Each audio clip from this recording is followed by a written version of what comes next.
Yes, so in this video, we'll talk about bias, prejudice, stereotype and discrimination. Cartoons के through समझते हैं। ये एक चिकन है और इसको एक डाटा मिलता है व्हाट्सएप पे या फेसबुक पे कि अपराध का रेट जो है वो सबसे ज़्यादा कौन सी प्रजाति में है। तो इसको पता चलता है कि जो कैट प्रजाति के लोग हैं उनमें अपराध की संख्या ज़्यादा है। अब ये इन्फॉर्मेशन सही है गलत है क्या है वो हम अभी डिस्कस नहीं कर रहे हैं। तो ये जो सूचनाएं हमें चारों तरफ से मिलती हैं वो हमको स्टीरियोटाइप में बदल देते हैं। तो क्या बोलते हैं, all cat people must be very dangerous. ये जो कैट लोग हैं ये बड़े खतरनाक हैं। अब ये जो आप कहते हो कांगड़ा के लोग ऐसे हैं, चंबा के लोग ऐसे हैं और पंजाबी ऐसे होते हैं, बिहारी ऐसे होते हैं और अमेरिकन ऐसे होते हैं, वो किसी न किसी सूचना के बाद आपने वो धारणा बनाई है। तो सूचनाएं धारणाओं में बदल जाती हैं, वो स्टीरियोटाइप है, आप जनरलाइज कर लेते हो।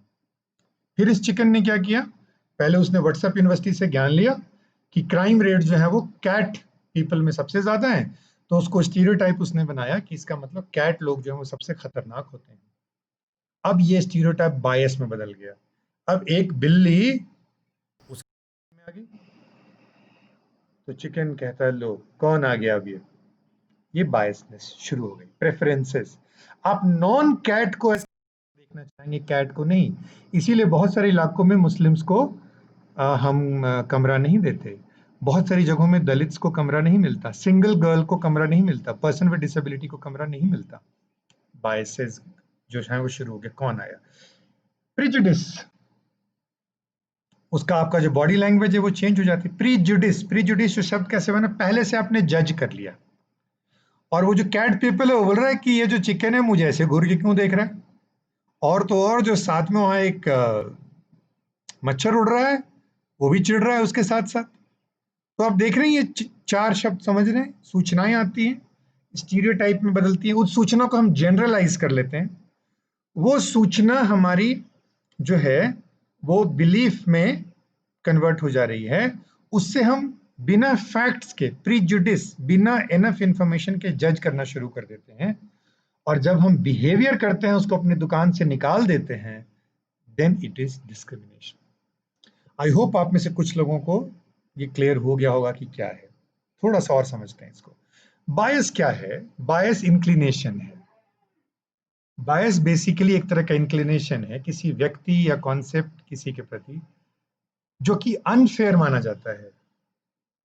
प्रेजुडिस क्या है? अनजस्टिफाइड और इनकरेक्ट एटीट्यूड जो यूजुअली निगेटिव हम रखते हैं। चूंकि एक व्यक्ति पुरुष है या महिला है, आदमी लोग ऐसे होते हैं, औरतें ऐसी होती हैं, अमेरिकन ऐसे होते हैं, ये जो है ना वो प्रेजुडिस है। जब हम, चूंकि वो फलाने ग्रुप को बिलोंग करता है, दलित ऐसे होते हैं, ब्राह्मण ऐसे होते हैं, राजपूत ऐसे होते हैं, then that becomes a prejudice. और यहां पर देखो और क्लियर हो जाएगा। बायस तीन लेवल की है। इमोशनल लेवल पे है तो प्रेजुडिस है, कॉग्निटिव लेवल पे है तो स्टीरियोटाइप है, और बिहेवियरल लेवल पे है तो डिस्क्रिमिनेशन। इसको ठीक से समझना। बायस बेसिकली क्या है? फेवरेबल या आपका जो, जैसे बोलते हैं ना कि कुछ स्टूडेंट हैं ऐसे तुम्हारे ग्रुप में जिनके प्रति मैं पॉजिटिवली बायस्ड हो सकता हूँ। यदि मुझे कोई काम कराना होगा तो उन्हीं तीन चार में से मैं किसी को देता हूँ। इसका मतलब ये नहीं है कि बाकियों के प्रति मैं निगेटिव हूँ, लेकिन चूंकि उन लोगों ने रेगुलरली बहुत अच्छा काम करके दिया है तो मैं, मेरा उन पर ट्रस्ट ज्यादा है, तो आप कह सकते हो कि I am biased. But biasness become a problem when I act against you in favour of them, then it becomes problem. So bias favouritism है तो गड़बड़ है। सॉरी, बायस की स्पेलिंग गलत हो गई, आप इसको ठीक कर लेना। बायस यदि इमोशनल लेवल पे है तो वो प्रेजुडिस के रूप में कन्वर्ट हो जाती है। बायस यदि कॉग्निटिव लेवल पे है, सोच के लेवल पे है, तो स्टीरियोटाइप से बदल जाती है। और बायस के बेस पे जब हम बिहेवियर करना शुरू करते हैं तब हम डिस्क्रिमिनेट करना शुरू कर देते हैं। यहाँ कभी एक टीचर आए थे एक्स जिले के, तो एक्स जिले के बच्चों पे वो विशेष कृपा रखते थे। डिस्क्रिमिनेशन। यदि आप एक्स जिले के नहीं हैं तो उनके कृपा पात्र नहीं हो सकते। आई hope you have started getting into these concepts, है ना। तो बायस हम किसके प्रति होते हैं? जो मेरे सोशल ग्रुप के बाहर का है उसके प्रति हम बायस होते हैं। कास्ट हो सकता है, रीजन हो सकता है, रिलीजन हो सकता है, जेंडर हो सकता है। हमारा फोकस यहाँ पर जेंडर से है। ये जो आर्टिकल मैं जब तुम्हारे इस वीडियो के लिए ढूंढ रहा था, रिसर्च कर रहा था, तो मुझे एक लिंक मिला, उस पर मुझे बहुत इंटरेस्टिंग कॉन्सेप्ट्स मिले। ऑब्वियसली उसको डिस्कस करने का अभी मौका नहीं है, but I have just put it, मैं अपने रिकॉर्ड के लिए रखा है ताकि आगे मैं इसको दोबारा कराना हो तो मैं इसको पढूं। ये एक स्लाइड है जिसमें मैंने जो कहा वही समड अप है। स्टीरियोटाइप क्या, बिलीफ है, रिमेंबर दैट, कॉग्निटिव लेवल पे है ये। Believe that certain attributes are characteristic of, जैसे बोलते हैं ना कांगड़ा के लोग ऐसे होते हैं, पंजाबी ऐसे होते हैं, गुजराती ऐसे होते हैं। कॉग्निटिव लेवल पे स्टीरियोटाइप है। प्रेजुडिस क्या है, negative and positive attitude, emotion से लिंक्ड है। और डिस्क्रिमिनेशन जब हम अनफेयर ट्रीटमेंट करना शुरू कर देते हैं, है ना, तब जो है वो डिस्क्रिमिनेशन शुरू हो जाती है। अब जेंडर बायस क्या है, gender bias tendency to prefer one gender over another. यदि क्लासरूम सजाना हो तो टीचर गर्ल स्टूडेंट को बुलाते हैं, और डेस्क हटाना हो तो बॉयज स्टूडेंट को। बाजार से सामान मंगवाना हो तो बॉयज से, और बंटवाना हो, उसको चाय सर्व करानी हो तो गर्ल्स से। This is gender bias. अभी मैं आपको एग्जांपल दूंगा एजुकेशन में किस तरह से वो मैनिफेस्ट होती है। तो कहीं ना कहीं ये अनकॉन्शियस बायस है, इम्प्लिसिट बायस है, जब हम अनकॉन्शियसली एट्रीब्यूट करते हैं कि ये लड़कों का काम है, ये लड़कियों का काम है। ये जो सोशियोलॉजी गर्ल्स का टॉपिक है और मैकेनिकल इंजीनियरिंग बॉयज का टॉपिक है, होम साइंस गर्ल्स का टॉपिक है, नर्सिंग गर्ल्स का करियर है, टेक्नोलॉजी बॉयज के लिए ज्यादा कंफर्टेबल है ना। जैसे जोक्स चलती हैं बहुत सारी जिसको सेक्सिस्ट जोक्स कहते हैं, जिसमें होता है ना कि एक लड़के से पूछा कि तुमको कैसा कंप्यूटर चाहिए, तो लड़के ने लंबी लिस्ट बताई, रैम इतना होना चाहिए, रोम इतना होना चाहिए, कैपेसिटी ये होनी चाहिए, फलानी स्पीड होनी चाहिए, इतना जीबी, ये 25 टेक्निकल डिटेल। गर्ल्स से पूछा गया कि तुमको कैसा चाहिए, गर्ल्स ने कहा मुझे तो पिंक वाला चाहिए। अब हम भूल जाते हैं कि girls can have strong scientific bent of mind and boys can have strong aesthetic mind as well. So लेकिन हम जब बच्चों के लिए कपड़े भी, इवन छोटे बच्चों के लिए तुम कपड़े खरीदने जाओ तो दुकान वाला पूछता है उम्र, वो तो ठीक है, फिर पूछता है लड़का है कि लड़की, तुम बोलोगे बच्ची के लिए खरीदना है तो वो पिंक पोंक टाइप की जगह है वो देगा, क्योंकि वो गर्ल्स के लिए शुरू हो जाता है। तो bias, I hope you are getting it, है ना। प्रेफरेंशियल ट्रीटमेंट यूजुअली कल्चर में बॉयज को मिलता है, इसको सेक्सिज्म कहते हैं। सेक्स के आधार पर भेदभाव सेक्सिज्म, कास्ट के आधार पर कास्टिज्म, है ना, जिसमें कि प्रेजुडिस अगेंस्ट वुमेन जो है वो लार्जली है, बट कई सिचुएशन ऐसी भी हैं जहां पर मेन के अगेंस्ट भी प्रेजुडिस जो है और बायसेस जो है वो होती है। अब एक्सरसाइज में करा था क्लास में, लेकिन तुम इसको भरोगे, इसमें से जो तुम लिखोगे वो तुम्हारी प्रेजुडिसेस और बायसेस को दिखाती है। Girls are soft, gentle, caring, boys are strong, affirmative, whatever, courageous, जो भी है। अच्छे गर्ल्स, बुरे गर्ल्स, ये तुम्हारी स्टीरियोटाइप शुरू हो गया है। एंड एटीट्यूड जो, सॉरी, हाँ, एटीट्यूड का जो पार्ट है वो शुरू हो गया। Girls only like this, boys always go for this, girls are better at this, boys naturally know how to do this. Are you getting it, है ना। तो इसके जो जवाब है तुम्हारे, वो बायसेस एंड प्रेजुडिसेस स्टीरियोटाइप्स को बताते हैं। अब स्टीरियोटाइप्स क्या है, मैंने बताया, ओवर जनरलाइजेशन। मैं कांगड़ा के 4 लोगों से मिला, वो ठीक नहीं थे, मैंने कह लिया कि कांगड़ा के लोग ठीक नहीं होते। जेंडर, 5 वुमेन से मैं मिला, पांचों जो थी वो बहुत बातें करती थी, तो मैंने कह दिया वुमेन बातूनी है। इंटरेस्टिंग बात क्या है कि जेंडर स्टीरियोटाइप्स को लेकर अधिकतर कंसेंसस है। जैसे महिलाएं खराब ड्राइवर होती हैं, कंसेंसस है, विच इज नॉट ट्रू। हमारी इंडिया में फार्मूला 1 गाड़ियां चलाने वाली भी महिलाएं हैं, है ना। या लड़के अच्छे नर्स नहीं हो सकते, ये गलत है, लड़के भी नर्सिंग में बहुत अच्छा कर रहे हैं। अब ऐसा होता क्यों है, ये यूनिट 2 में भी आपको काम आएगा जो मैं डिस्कशन कर रहा हूं, कि जो सोशलाइजेशन थियरी है, और सोशलाइजेशन में एक जो सोशल रोल थियरी है। देखो, जनरलाइजेशन कैसे होता है, जब आपके एक्सपीरियंस हो। एक्सपीरियंस कैसे होगा, जब आपको समाज में वो दिखता हो। Social role theory of stereotype development, यदि आपको हेडिंग बनानी है तो स्टीरियोटाइप्स कैसे डेवलप होती है उसकी थियरी है सोशल रोल थियरी। हमें अपने आसपास दिखता है कि जब स्टाफ मीटिंग होती है तो मेल ज्यादा दिखते हैं, टीवी पे डिबेट्स होता है तो मेल वॉइसेस ज्यादा सुनाई पड़ती हैं, है ना। तो जो हम अपनी सोसाइटी में देखते हैं वही इंफॉर्मेशन हमारा अनकॉन्शियस ब्रेन प्रोसेस करता है, घर में और बाहर समाजों में। टिपिकली मैंने देखा है, रात को लेट नाइट यदि मैं बस से लौट रहा हूं तो विमेन उसमें रेयर दिखेंगी, कम दिखेंगी, है ना। तो आप जो अपने सोसाइटी में देखते हो वो इंफॉर्मेशन ही हमारा ब्रेन प्रोसेस करता है। तो स्टीरियोटाइप जनरलाइजेशन है बेसिकली, घर में या बाहर आप जो भी ऑब्जर्व करते हो सब उसमें रिकॉर्ड होना शुरू हो जाता है। जैसे जेंडर डिवीजन है, रोटी पकाने का काम महिलाओं का है और सब्जी बाहर से लाने का काम पुरुषों का है।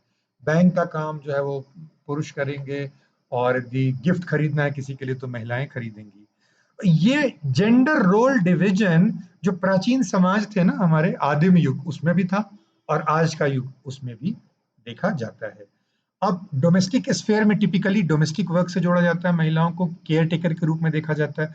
वर्क प्लेस में जब मैं मिलिट्री एकेडमी में था तो जो विमेन ऑफिसर थी पूरी आर्मी ट्रेनिंग लेके आई है, बट उनको काम क्या मिला है, जो बच्चों की स्कूल जाने वाली गाड़ियां उनको मैनेज करने का काम, जो किचन में सप्लाई हो रहा है उनको मैनेज करने का काम, रियल टैक्टिकल जो डिसीजंस होते हैं उसमें महिलाएं एज एन आर्मी ऑफिसर भी बहुत कम जुड़ी हुई थी। वहां भी पीपल ओरिएंटेड सर्विस ऑक्यूपेशन से रिलेटेड काम है, और जो थिंग ओरिएंटेड मशीन ओरिएंटेड काम है अभी भी लड़कों के समझ में आता है।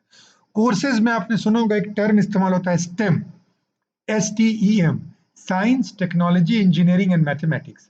स्टेम करियर और स्टेम कोर्सेज में लड़कियां बहुत कम है। सोशियोलॉजी को तो हमारे कॉलेज में सुशीला जी बोलते थे, मतलब लड़कियां ज्यादा होती हैं सोशियोलॉजी में। कोई लड़की मैकेनिकल इंजीनियरिंग पढ़ने जाती है तो HOD बोलता है रहने दो ये लड़कियों के लिए ठीक नहीं है ना, तुम कोई सॉफ्टवेयर डिजाइन वगैरह देख लो, सॉफ्टवेयर इंजीनियरिंग देख लो, ये तुम्हारे लिए ठीक नहीं, टेलीकॉम देख लो, ये तुम्हारे लिए ठीक नहीं। तो सोसाइटी में जो कंट्रास्टिंग डिस्ट्रीब्यूशन है मेन रोल और वुमेन रोल सो कॉल्ड की, उसी से जेंडर स्टीरियोटाइप्स जो है वो डेवलप होते हैं। और जितने स्टीरियोटाइप हैं जेंडर रिलेटेड वो दो कैटेगरी के हैं, एक को हम बोलते हैं एजेंटिक, दूसरे को बोलते हैं कम्युनल।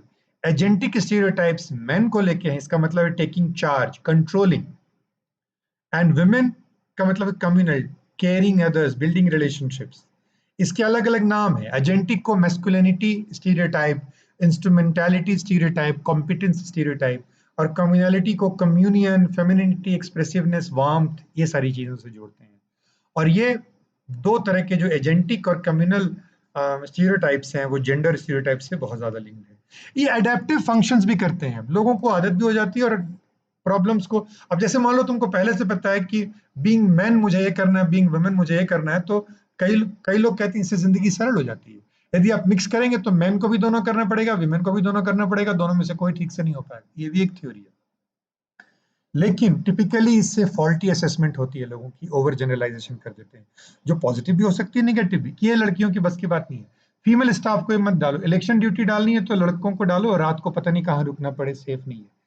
तो all these are example of stereotypes. अब स्टीरियोटाइप्स के नुकसान क्या है जेंडर स्टीरियोटाइप्स के? It limits opportunities for play, it restricts emotion children can feel. जैसे मैं बचपन में छोटा हूँ, रो रहा हूँ, तो मेरी दादी क्या कहती है, तुम क्या लड़कियों की तरह टस हुए बाहर हो, क्यों लड़कियों की तरह रो रहे हो? तो मैं अपनी इमोशंस भी एक्सप्रेस नहीं कर पा रहा हूँ। एंटी सोशल बिहेवियर,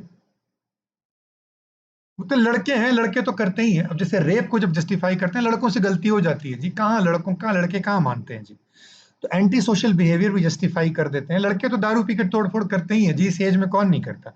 अब ये जो है ना एक्सक्यूज बन जाता है स्टीरियोटाइप, है ना। और जो उस स्टीरियोटाइप में फिट नहीं होते, देखो ये देखो लड़का जो है वो, इससे ये भी काम नहीं होता बिल्कुल लड़कियों जैसा है ये, तो उनमें लड़कों में शेम और हीन भावना भर जाती है। जो लड़कियां लड़कियों जैसी नहीं है, फॉर एग्जाम्पल एडोलेसेंट एज में लड़कियों की बॉडी पार्ट्स को लेकर के कहा जाता है कि वो प्रॉपरली डेवलप नहीं है, क्योंकि स्टीरियोटाइप ऐसी होनी चाहिए। फिगर बताया जाता है कि ये जो है वो ब्रेस्ट साइज होनी चाहिए, ये वेस्ट साइज होनी चाहिए, हिप साइज होनी चाहिए, और ये रेशियो नहीं है तो वो ठीक नहीं है। वो स्टीरियोटाइप बन गया है, अट्रैक्टिवनेस के स्टीरियोटाइप्स बन गए। जैसे इंडिया में गोरे गोरा होना स्टीरियोटाइप है। बाय द वे, मेरा फेवरेट एग्जांपल है स्टीरियोटाइप का, जो मैट्रिमोनियल एड आती है, क्या आता है, लंबी, सुंदर, गोरी, कमाऊ, ऐसे वर्ड्स इस्तेमाल होते हैं। लड़कों के लिए जनरली लंबा गोरा वर्ड इस्तेमाल नहीं होता है, कमाऊ होता है, 6 फिगर अर्निंग, 8 फिगर अर्निंग। उनके लिए अच्छा कमाना इंपॉर्टेंट है, लड़कियों को अच्छा दिखना इंपॉर्टेंट है। All these are example of stereotypes. और एक मजेदार बात ये हुई है, कब स्टीरियोटाइप्स एंड बायसेस पहले लोग खुल के बोलते थे, अब वो सटल हो गया है। अब वो बोलते हैं कि हम तो कोई भेदभाव नहीं करते, लेकिन जब अपने बेटे या बेटी की शादी का ऐड देते हैं उसमें उनकी स्टीरियोटाइप्स बहुत क्लियर होकर निकलती है। और इसका एक और जो सबसे बड़ा है, it fails to recognise skills and interest, it limits opportunities for play study and work. तो स्टीरियोटाइप आप देख रहे हो ना कि यदि एक लड़की आर्मी कॉम्बैट में कर सकती थी, अब तो आपको पता है सरकार धीरे धीरे उस पर ध्यान दे रही है, बट यूएस आर्मी में बहुत समय से है। खैर, ये हो गया जेंडर स्टीरियोटाइप्स। अब एजुकेशन में स्टीरियोटाइप्स देखो क्या है, देखो टीचर पढ़ा रहा है, बॉयज और गर्ल्स इक्वल है, लेकिन फोटो क्या है किताब में कि मैन जो है वो ऑफिस जा रहा है, वुमेन जो है वो पका रही है। तो हमको जेंडर बायसनेस और स्टीरियोटाइप्स कंटेंट्स में भी मिलेंगे, विजुअल्स में भी मिलेंगे, एक्सरसाइज में भी मिलेंगे। डीपीपी प्रोजेक्ट में मैंने एक काम किया था, gender analysis of text book का। तो हमने देखा था कि पूरी बुक में लड़कियों की फोटो दो जगह पे थी, एक अपने भाई को राखी बांधते हुए और एक कुछ गार्डन में कूद रही थी, कुछ वो रस्सी कूद रही थी।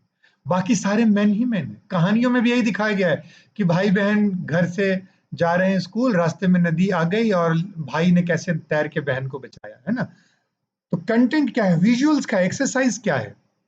अब एग्जाम्पल देखो, 5वीं की मैथ्स का टेक्स्ट बुक है, अफ्रीका का बाय द वे एग्जांपल है, बट इंडिया में भी तुमको मिलेगा। Farmer, milk seller, shopkeeper man है, सर्जन जो है वो मैन है, कुक जो है वो घर में कुकिंग करते हुए, टेलरिंग करते हुए वुमेन को दिखाया जाता है। ये आप इसको आराम से पढ़ेंगे तो आप देखेंगे कि कैसे। मैं आपको रियल एग्जांपल देता हूँ, देखो। अब ग्रामर पढ़ाया जा रहा है, verb, mister Thomson is in the garage now he, अब he washes, he is washing clothes भी हो सकता है, बट क्लोथ्स विमेन धोएंगी, वो तो कार धोएंगे। मिसेस थॉमसन किचन में है, वो लंच पका रही हैं। अब आप देख रहे हो ना इसमें क्या हो रहा है, ये आप बेसिकली ग्रामर सिखा रहे हो, बट जेंडर स्टीरियोटाइप्स जो है आप लोगों के दिमाग में, बच्चों के दिमाग में बिठा रहे हो। टीचर की भूमिका क्या है, स्टीरियोटिपिकल टेक्स्ट बुक और टीएलएम में जो कमियां हैं उसको हाईलाइट करो, जेंडर न्यूट्रल रोल दो। सजाने का काम लड़के भी कर सकते हैं, रंगोली लड़के भी बना सकते हैं, है ना। भाषा देखिए आप, कौन सी भाषा, जेंडर न्यूट्रल भाषा आप यूज कर रहे हैं कि नहीं कर रहे हैं। कई बार हम पुकारते भी हैं, 2 लड़के आ जाओ, 3 लड़कियां आ जाओ, तो आप देखो भाषा आपकी कैसी है। कोर्सेज एंड करियर्स आप गाइड करते हो, तो ये मत बोलो कि ये लड़कों के लिए ठीक नहीं है, लड़कियों के लिए ठीक नहीं है। तो ये कुछ तरीके हैं उसको